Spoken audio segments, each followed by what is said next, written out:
আমি তো প্রথম কথা হচ্ছে আমি তো সরকারের মুখপাত্র নই।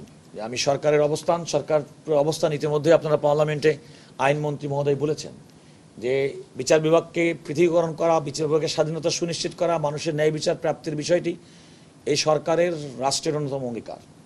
আমরা যেটা মনে করি, যেহেতু আইনগতভাবে সাংবিধানিকভাবে এই রায়টির মধ্যেই হাইকোর্ট বিভাগ স্পষ্টত উল্লেখ করেছেন যে তারা যে সমস্ত ডিরেকশনগুলো দিয়েছেন সচিবালয় স্বতন্ত্র সচিবালয় প্রতিষ্ঠা সংক্রান্ত, এগুলোই কিন্তু আলটিমেটলি সাংবিধানিক প্রশ্ন, আইনি প্রশ্ন, যেগুলো সংবিধানের 103 অনুচ্ছেদ অনুযায়ী আপিল বিভাগে আপিলের মাধ্যমে চূড়ান্ত নিষ্পত্তি হবে।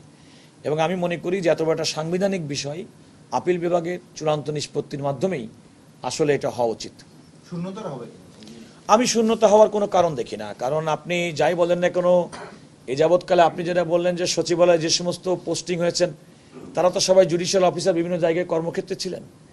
সুতরাং আমার মনে হয় বলছেন যে আপিল বিভাগে এটা নিষ্পত্তি হবে, একদিকে হাইকোর্টের রায়, ওদিক দিয়ে আবার ঐতিকরণ বিল উত্থাপন করা হয়েছে যেটা আলোচনার জন্য আছে।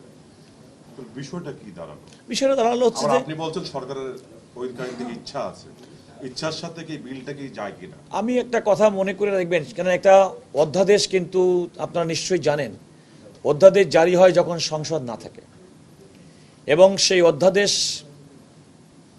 সংসদ গঠনের প্রথম অধিবেশনে অধ্যাদেশগুলো উত্থাপন এবং 30 দিনের মধ্যে নিষ্পত্তি করার একটা সাংবিধানিক বাধ্যবাধকতা রয়েছে।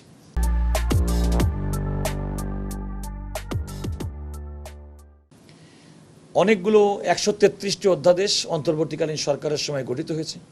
অনেকগুলো সম্পর্কে অনেক পর্যালোচনার বিষয়, যেমন এই একটি বিষয়, যেমন আমি গতকাল এই রায়টি পড়ার আগ পর্যন্ত জানতামই না যে হাইকোর্ট বিভাগ এই রায় দেওয়ার মাধ্যমে সুপ্রিম কোর্টের আপিল করার জন্য সংবিধানের 103 অনুচ্ছেদ অনুযায়ী সার্টিফিকেট দিয়েছেন। তো সার্টিফিকেট দেওয়া আছে, এটা তো আলটিমেটলি চূড়ান্তভাবে নিষ্পত্তি হবে সুপ্রিম কোর্টের আপিল বিভাগে। আমার ধারণা আমি তো এটা জানতাম না। তো এটা তো একটা সাংবিধানিক, এটা আইনি প্রক্রিয়া। এই আইনি প্রক্রিয়া কিন্তু রাষ্ট্রের পক্ষ থেকে অ্যাটর্নি জেনারেল অফিস থেকে করা হয়নি।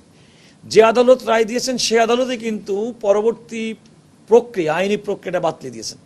তো আমাদের দায়িত্ব হবে তো সেই প্রক্রিয়াটা এক্সজস্ট করা। এবং আপনি বলছেন আপনারা যাই বলেন না কেন, আমি এক্ষেত্রে কোনো রকম সরকার, রাষ্ট্র, বিচার বিভাগ তাদের পরিচালনা করার ক্ষেত্রে বিন্দুমাত্র কোনো বাধা আমি দেখি না।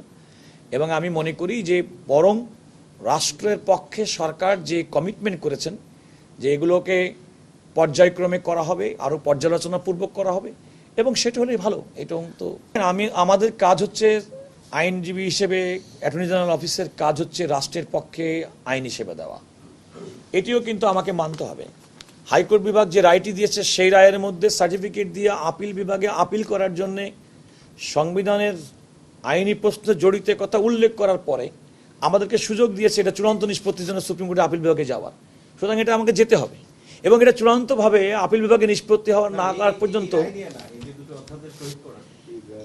আমি কিন্তু যাই বলেন না কেন, আপনারা যেটা বলছেন, আমি আগেই বলছি এই রায়টি গতকাল প্রকাশিত হয়েছে, পূর্ণাঙ্গ রায়, তার আগেই কিন্তু অধ্যাদেশগুলো রচিত হয়েছে এবং অধ্যাদেশগুলো পাশ হয়েছে।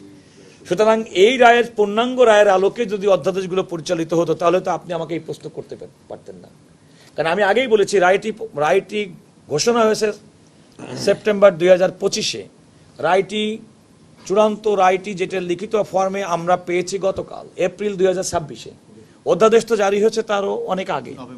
তো সুতরাং অধ্যাদেশ যখন জারি হয়েছে স্বাভাবিকভাবে অনুমেয় যে তখন এই রায়ের পূর্ণাঙ্গ পর্যালোচনা ওই অধ্যাদেশের মধ্যে প্রতিফলিত হয়নি।